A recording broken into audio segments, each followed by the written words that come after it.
ریاض جانے کے لیے 1 گھنٹہ پہلے ہی میں گھر سے نکلا تھا۔ راستے میں بہت رش تھا اور چیکنگ کی وجہ سے میں ایئرپورٹ لیٹ پہنچا۔ جلدی سے گاڑی پارکنگ میں کھڑی کی اور دوڑتے ہوئے کاؤنٹر پر جا پہنچا۔ کاؤنٹر پر موجود ملازم سے میں نے کہا کہ مجھے ریاض جانا ہے۔ اس نے کہا ریاض والی فلائٹ تو بند ہو چکی ہے۔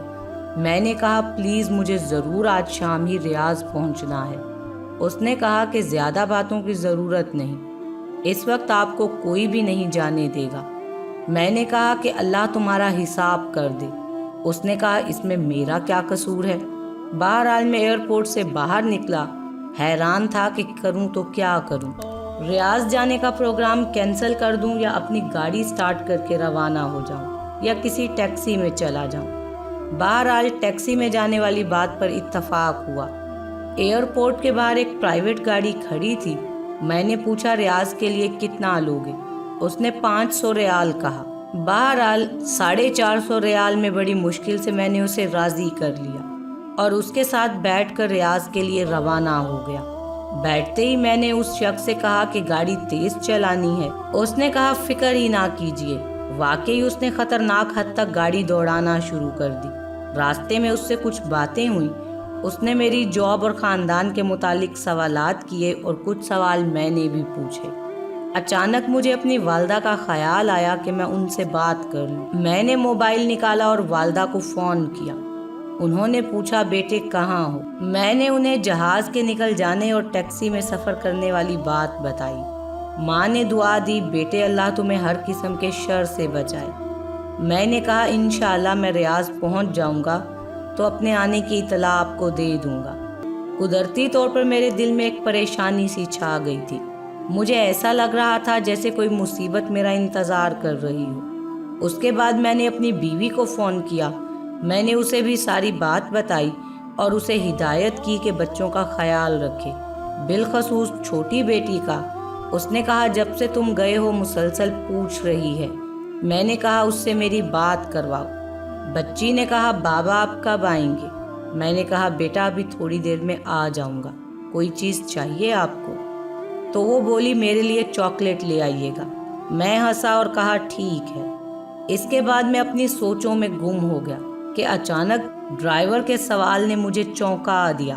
اس نے مجھ سے پوچھا کہ کیا میں سگریٹ پی سکتا ہوں؟ میں نے کہا بھائی تم مجھے ایک نیک اور سمجھدار انسان لگ رہے ہو، کیوں تم اپنے مال کو اور اپنے آپ کو نقصان پہنچا رہے ہو؟ اس نے کہا کہ میں نے پچھلے رمضان میں بہت کوشش کی کہ سگریٹ چھوڑ دوں لیکن کامیاب نہ ہو سکا۔ میں نے کہا اللہ نے تمہیں بڑی قوت دی ہے، تم سگریٹ چھوڑنے کا معمولی سا کام نہیں کر سکتے۔ بہرحال اس نے کہا کہ آج کے بعد میں سگریٹ نہیں پیوں گا۔ میں نے کہا اللہ تعالیٰ آپ کو ثابت قدمی عطا فرمائے۔ مجھے یاد پڑتا ہے کہ اس کے بعد میں نے گاڑی کے دروازے کے ساتھ سر لگا لیا کہ اچانک گاڑی سے زوردار دھماکے کی آواز آئی اور پتہ چلا کہ گاڑی کا ٹائر پھٹ گیا۔ میں گھبرایا اور ڈرائیور سے کہا کہ سپیڈ کم کر دو اور گاڑی کو قابو میں لاؤ۔ اس نے گھبراہٹ میں کوئی جواب نہیں دیا۔ گاڑی ایک طرف نکل گئی اور کلا بازیاں کھاتی ہوئی ایک جگہ رک گئی۔ مجھے اس وقت اللہ نے توفیق دی کہ میں نے زور زور سے کلمہ شہادت پڑھا۔ مجھے سر میں چوٹ لگی تھی اور درد کی شدت سے ایسا محسوس ہو رہا تھا کہ سر پھٹا جا رہا ہے۔ میں جسم کے کسی حصے کو حرکت نہیں دے سکتا تھا۔ میں نے اپنی زندگی میں اتنا درد کبھی نہیں سہا تھا۔ میں بات کرنا چاہ رہا تھا لیکن بول نہیں پا رہا تھا، جبکہ میری آنکھیں کھلی ہوئی تھیں۔ مجھے کچھ دکھائی نہیں دے رہا تھا۔ اتنے میں نے لوگوں کے قدموں کی آوازیں سنی جو ایک دوسرے سے کہہ رہے تھے کہ اسے ہلاؤ نہیں، سر سے خون نکل رہا ہے اور ٹانگیں ٹوٹ چکی ہیں۔ میری تکلیف میں اضافہ ہوتا چلا جا رہا تھا۔ سانس لینے میں بھی شدید دشواری محسوس کر رہا تھا۔ مجھے اندازہ ہوا کہ شاید میری موت آ رہی ہے یا آ چکی ہے۔ اس وقت مجھے گزری زندگی پر جو ندامت ہوئی میں اسے الفاظ میں بیان نہیں کر سکتا۔ مجھے پتا چلا کہ اب مجھے موت سے کوئی نہیں بچا سکتا۔ اس کے بعد لوگوں کی آوازیں بند ہو گئیں آنا۔ میری آنکھوں کے سامنے مکمل تاریکی چھا گئی اور میں ایسا محسوس کر رہا تھا جیسے میرے جسم کو چھریوں سے کاٹا جا رہا ہو۔ اتنے میں مجھے ایک سفید ریش آدمی نظر آیا۔ اس نے مجھے کہا بیٹے یہ تمہاری زندگی کی آخری گھڑی ہے میں تمہیں نصیحت کرنا چاہتا ہوں کیونکہ اللہ تعالیٰ نے مجھے تمہارے پاس بھیجا ہے۔ میں نے پوچھا کیا نصیحت کرنا چاہتے ہیں آپ؟ اس نے کہا کہ میں تمہیں عیسائیت کی ترغیب دیتا ہوں، خدا کی قسم اس میں تمہاری نجات ہے، اگر تم اس پر ایمان لائے تو میں تمہیں تمہارے اپنے گھر والوں کی طرف لوٹا دوں گا اور تمہاری روح واپس لے آؤں گا۔ جلدی سے بولو، ٹائم ختم ہو رہا ہے۔ مجھے اندازہ ہو گیا کہ یہ شیطان ہے۔ مجھے اس وقت جتنی بھی تکلیف تھی، جتنا بھی اذیت سے میں دوچار تھا، اس کے باوجود میں اللہ اور اس کے رسول پر پکا ایمان رکھتا تھا۔ میں نے اسے کہا جاؤ اللہ کے دشمن، میں نے اسلام کی حالت میں زندگی گزاری ہے اور مسلمان ہو کر ہی مروں گا۔ اس کا رنگ زرد پڑ گیا۔ بولا تمہاری نجات اسی میں ہے کہ تم یہودی یا نصرانی مر جاؤ، ورنہ میں تمہاری تکلیف بڑھا دوں گا اور تمہاری روح قبض کر لوں گا۔ میں نے کہا موت تمہارے ہاتھ میں نہیں ہے، جو بھی ہو میں اسلام کی حالت میں ہی مروں گا۔ اتنے میں اس نے اوپر دیکھا اور دیکھتے ہی بھاگ نکلا۔ مجھے لگا جیسے کسی نے اسے ڈرایا ہو اوپر سے۔ اچانک میں عجیب قسم کے چہروں والے بڑے بڑے جسموں والے لوگوں کو دیکھنے لگا۔ وہ آسمان کی طرف سے آئے اور کہا السلام علیکم۔ میں نے جواب دیا وعلیکم السلام کہا۔ اس کے بعد وہ خاموش ہو گئے، ایک لفظ بھی نہ بولے۔ ان کے پاس کفن تھے۔ مجھے اندازہ ہو گیا کہ اب میری زندگی ختم ہو چکی ہے۔ ان میں سے ایک بہت بڑا فرشتہ میری طرف آیا اور کہا اے نیک روح، اللہ کی مغفرت اور اس کی خوشنودی کی طرف نکالا۔ یہ بات سن کر میری خوشی کا ٹھکانہ نہ رہا۔ میں نے کہا اللہ کے فرشتے میں حاضر ہوں۔ اس نے میری روح کھینچ لی۔ مجھے اب ایسا محسوس ہو رہا تھا جیسے نیند اور حقیقت کے مابین ہوں میں۔ ایسا لگا کہ مجھے جسم سے آسمان کی طرف اٹھایا جا رہا ہے۔ میں نے نیچے دیکھا تو پتا چلا کہ لوگ میرے جسم کے ارد گرد کھڑے ہیں۔ انہوں نے میرے جسم کو ایک کپڑے سے ڈھانپ دیا۔ ان میں سے کسی نے کہا انا للہ و انا الیہ راجعون۔ میں نے دو فرشتوں کو دیکھا کہ وہ مجھے وصول کر رہے ہیں اور مجھے کفن میں ڈال کر اوپر کی طرف لے جا رہے ہیں۔ میں نے دائیں بائیں دیکھا تو مجھے افق کے علاوہ کچھ نظر نہیں آیا۔ مجھے بلندی سے بلندی کی طرف لے جایا جا رہا تھا۔ ہم بادلوں کو چیرتے چلے گئے جیسے کہ میں ایک جہاز میں بیٹھا ہوں، یہاں تک کہ پوری زمین مجھے ایک گیند کی طرح نظر آ رہی تھی۔ میں نے ان دو فرشتوں سے پوچھا کیا اللہ مجھے جنت میں داخل کرے گا؟ انہوں نے کہا کہ اس کا علم صرف اللہ کی ذات کو ہے، ہمیں صرف تمہاری روح لینے کی ذمہ داری سونپی گئی ہے اور ہم صرف مسلمانوں پر مامور ہیں۔ ہمارے قریب سے کچھ فرشتے گزرے جن کے پاس ایک ایسی روح تھی جس سے اتنی خوشبو آ رہی تھی کہ ناقابل بیان۔ میں نے اپنی زندگی میں اتنی زبردست خوشبو کبھی نہیں سونگھی تھی۔ میں نے حیرانگی کے عالم میں فرشتوں سے پوچھا کہ یہ کون ہے؟ اگر مجھے یہ معلوم نہ ہوتا کہ اللہ کے رسول صلی اللہ علیہ وآلہ وسلم دنیا سے رحلت فرما گئے ہیں تو میں کہتا کہ یہ ان کی روح ہوگی۔ انہوں نے کہا کہ یہ ایک فلسطینی کی روح ہے جسے یہودیوں نے تھوڑی دیر پہلے قتل کیا جبکہ وہ اپنے دین اور وطن کی مدافعت کر رہا تھا۔ میں نے کہا کاش میں بھی شہید ہو کر مرتا۔ میں نے کہا کہ میں نے آخرت کے حوالے سے بہت کچھ پڑھا ہے، لیکن جو کچھ میرے ساتھ ہو رہا ہے میں نے کبھی اس کا تصور بھی نہیں کیا۔ انہوں نے کہا شکر کرو مسلمان مرے ہو، لیکن ابھی تمہارے سامنے سفر بہت لمبا ہے اور بے شمار مراحل ہیں۔ اس کے بعد ہم فرشتوں کے ایک بہت بڑے گروہ کے پاس سے گزر گئے اور ہم نے انہیں سلام کیا۔ انہوں نے پوچھا یہ کون ہے؟ میرے ساتھ والے دو فرشتوں نے جواب دیا کہ یہ ایک مسلمان ہے جو تھوڑی دیر پہلے حادثے کا شکار ہو گیا اور اللہ نے ہمیں اس کی روح قبض کرنے کا حکم دیا۔ انہوں نے کہا مسلمانوں کے لیے بشارت ہے کیونکہ یہ اچھے لوگ ہیں۔ میں نے فرشتوں سے پوچھا یہ کون لوگ ہیں؟ انہوں نے کہا کہ یہ وہ فرشتے ہیں جو آسمان کی حفاظت کرتے ہیں اور یہاں سے شیطانوں پر شہاب پھینکتے رہتے ہیں۔ میں نے کہا یہ تو اللہ تعالیٰ کی بہت عظیم مخلوق ہے۔ انہوں نے کہا ان سے بھی زیادہ عظیم فرشتے ہیں۔ میں نے پوچھا وہ کون ہیں؟ وہ بولے جبرائیل علیہ السلام اور عرش کو اٹھانے والے فرشتے، اور یہ سب مخلوق ایسی ہے کہ اللہ کے حکم میں کوئی کوتاہی نہیں کرتی۔ اس کے بعد ہم مزید اوپر چڑھتے گئے یہاں تک کہ آسمان دنیا پر پہنچ گئے۔ میں اس وقت ایک خوف اور کرب کے عالم میں تھا، نامعلوم آگے کیا ہوگا۔ میں نے آسمان کو بہت بڑا پایا اور اس کے اندر دروازے تھے جو بند تھے، اور ان دروازوں پر فرشتے تھے جن کے جسم بہت بڑے تھے۔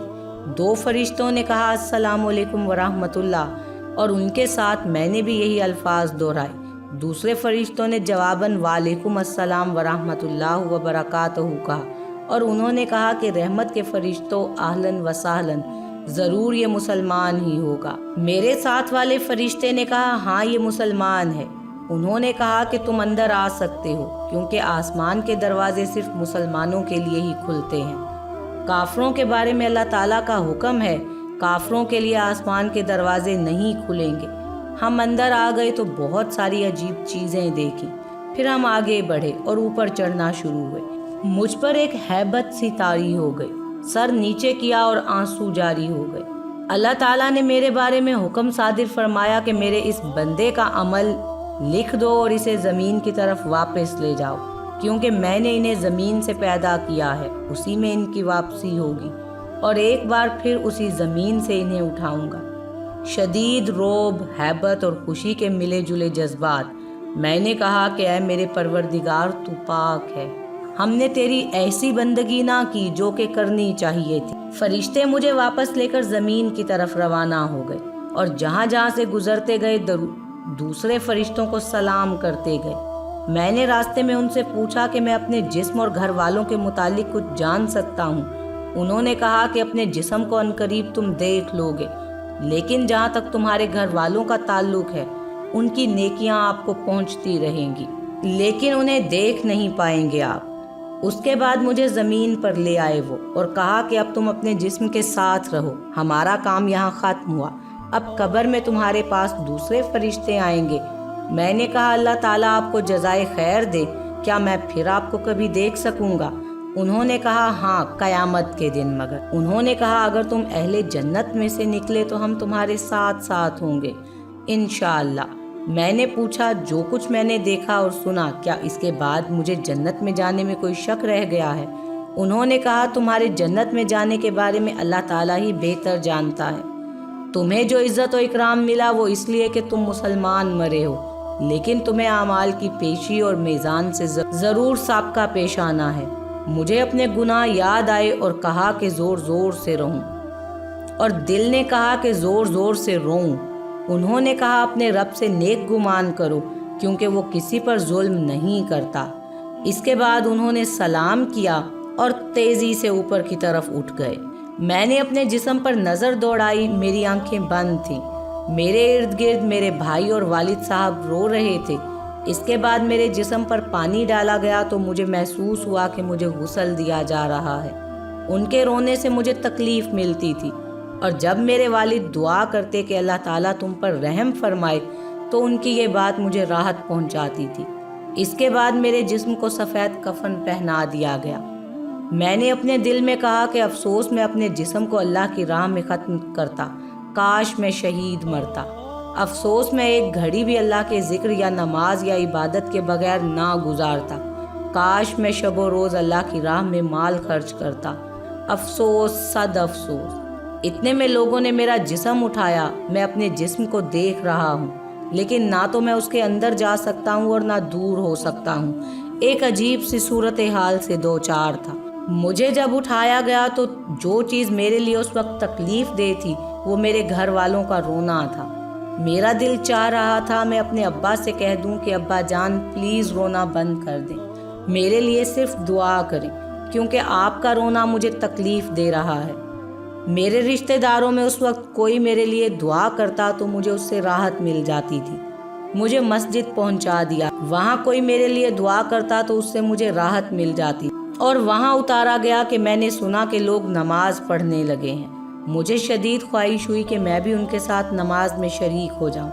میں نے سوچا کتنے خوش قسمت ہیں یہ لوگ کہ نیکیاں کما رہے ہیں، جبکہ میرا اعمال نامہ بند ہو چکا۔ نماز ختم ہوئی تو مؤذن نے اعلان کیا، امام میرے قریب آیا اور نماز جنازہ شروع کی۔ میں حیران ہوا کہ وہاں بہت سارے فرشتے آ گئے جو ایک دوسرے سے باتیں کر رہے تھے کہ نماز پڑھنے والے لوگ کتنے ہیں، ان میں کتنے موحد ہیں۔ مجھے اندازہ ہوا کہ وہ لوگوں کی دعائیں لکھ رہے ہوں گے۔ اس وقت میرے دل میں خواہش پیدا ہوئی کہ امام اس رکعت کو مزید لمبا کھینچ لے، کیونکہ لوگوں کی دعاؤں سے مجھے عجیب سی راحت اور سرور مل رہا تھا۔ نماز ختم ہوئی اور مجھے اٹھا کر قبرستان کی طرف لے جانا شروع ہو گئے۔ راستے میں کچھ لوگ دعائیں مانگ رہے تھے، کچھ رو رہے تھے، اور میں حیران پریشان تھا کہ نامعلوم میرے ساتھ کیا ہونے جا رہا ہے۔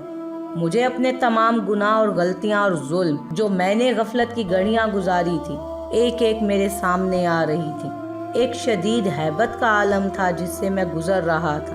الغرض قبرستان پہنچا کر مجھے قبر میں اتارا گیا۔ اس وقت مختلف قسم کی آوازیں سننے میں آئیں۔ کوئی کہہ رہا ہے جنازے کو راستہ دے دو، کوئی کہہ رہا ہے اس طرف سے لے جاؤ، کوئی کہتا قبر کے قریب رکھ دو۔ یا اللہ، میں نے کبھی اپنے بارے میں ایسے باتیں نہیں سوچی تھی۔ مجھے قبر میں روح اور جسم کے ساتھ اتارا گیا، لیکن انہیں صرف میرا جسم نظر آ رہا تھا، روح نظر نہیں آ رہی تھی۔ اس کے بعد لہد کو بند کرنا شروع کر دیا گیا۔ میرا دل چاہا کہ چیخ چیخ کر کہہ دوں کہ مجھے اکیلا نہ چھوڑ کر جاؤ، پتہ نہیں میرے ساتھ یہاں کیا ہوگا، لیکن میں بول نہیں سکتا تھا۔ الغرض مٹی ڈالنی شروع ہوئی اور قبر میں گھپ اندھیرا چھا گیا۔ لوگوں کی آوازیں بند ہوتی چلی گئیں، لیکن میں ان کے قدموں کی آوازیں سن رہا تھا۔ ان میں سے جو کوئی میرے لیے دعا کرتا تو مجھے اس سے سکون مل جاتا۔ اچانک قبر مجھ پر تنگ ہو گئی اور ایسے لگا جیسے وہ میرے پورے جسم کو کچل ڈالے گی، اور قریب تھا کہ میں زوردار چیخ نکالتا، لیکن وہ پھر اصلی حالت پر آ گئی۔ اس کے بعد میں نے ایک طرف دیکھنے کی کوشش کی کہ اچانک دو ہیبت ناک قسم کے فرشتے نمودار ہوئے۔ ان کی آنکھوں میں بجلی جیسی چمک تھی، اور ان میں سے ایک کے ہاتھ میں گرز تھا۔ اس سے پہاڑ کو بھی مارتے تو اسے ریزہ ریزہ کر دیتے۔ ان میں سے ایک نے مجھے کہا بیٹھ جاؤ۔ میں فوراً بیٹھ گیا۔ اس نے مجھ سے پوچھا تمہارا رب کون ہے؟ اس کے ہاتھ میں گز تھا اور وہ مجھے بغور دیکھ رہا تھا۔ میں نے جلدی سے کہا ربی اللہ، میرا رب اللہ ہے۔ جواب دیتے ہوئے میرے جسم پر ایک عجیب سی کپ کپی طاری تھی۔ اس نے مزید مجھ سے دو سوال، تمہارا نبی کون ہے اور تمہارا دین کون سا ہے؟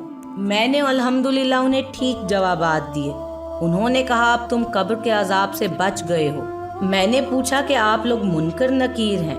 انہوں نے جواب دیا ہاں، اور بولے کہ اگر تم صحیح جوابات نہ دیتے تو ہم تمہیں اس گز سے مارتے اور تم اتنی چیخیں نکالتے کہ اسے زمین کی ساری مخلوق سن لیتی سوائے انسانوں اور جنوں کے، اور اگر جن و انس اسے سن لیں تو وہ بے ہوش ہو جائیں۔ میں نے کہا کہ اللہ کا شکر ہے کہ اس نے مجھے اس مصیبت سے بچا لیا۔ اس کے بعد وہ چلے گئے اور ان کے جانے سے مجھے قدر اطمینان حاصل ہوا۔ ان کے چلے جانے کے ساتھ ہی مجھے سخت قسم کی گرمی محسوس ہوئی۔ مجھے لگا کہ میرا جسم جلنے والا ہے، جیسے کہ جہنم سے کوئی کھڑکی کھولی گئی ہو۔ اتنے میں دو اور فرشتے نمودار ہوئے۔ ہم قبر میں تمہارے اعمال پیش کرنے آئے ہیں تاکہ قبر میں قیامت تک تمہیں اپنی نیکیوں کا جو بدلہ ملنا چاہیے وہ بدلہ مل جائے۔ میں نے کہا اللہ کی قسم میں سختی اور اذیت سے دوچار ہوں۔ میں نے کبھی اس کے متعلق سوچا بھی نہ تھا۔ میں نے ان سے پوچھا کہ کیا میں ایک سوال کر سکتا ہوں؟ انہوں نے کہا کہو۔ میں نے کہا کہ میں اہل جنت میں سے ہوں، اور کیا اتنی ساری تکلیفیں جھیلنے کے بعد میرے جہنم میں جانے کا ابھی بھی خطرہ ہے؟ انہوں نے کہا کہ تم ایک مسلمان ہو، اللہ اور اس کے رسول صلی اللہ علیہ وآلہ وسلم پر ایمان لائے ہو، لیکن جنت جانے کا علم ایک اللہ کے سوا کسی کو نہیں۔ بہرحال اگر تم جہنم چلے بھی گئے تو وہاں تم ہمیشہ نہیں رہو گے، کیونکہ تم موحد ہو۔ یہ سن کر میری آنکھوں سے آنسو جاری ہو گئے۔ میں نے کہا کہ اگر اللہ نے مجھے دوزخ میں ڈال دیا تو پتہ نہیں میں وہاں کتنا عرصہ رہوں گا۔ انہوں نے کہا اللہ تعالیٰ سے امید رکھو، وہ بہت کریم ہے، اور اب ہم تمہیں تمہارے اعمال پیش کر رہے ہیں، تمہارے بلوغت کے وقت سے لے کر تمہارے ایکسیڈنٹ کے وقت تک۔ انہوں نے کہا کہ سب سے پہلے نماز سے شروع کرتے ہیں، کیونکہ کافر اور مومن کے مابین فرق کرنے والی چیز نماز ہے، لیکن فی الحال تمہارے سارے اعمال معلق ہیں۔ میں نے حیرانی سے پوچھا میں نے اپنی زندگی میں بہت سے نیک اعمال کیے ہیں، آخر میرے اعمال کیوں معلق ہیں؟ اور اس وقت جو میں اپنے جسم میں دنیا جہان کی گرمی محسوس کر رہا ہوں اس کی وجہ کیا ہے؟ انہوں نے کہا کہ اس کی وجہ یہ ہے کہ تمہارے اوپر جو قرضہ ہے تم نے مرنے سے پہلے اسے ادا نہیں کیا۔ میں رو پڑا اور میں نے کہا کیسے؟ اور یہ جو میرے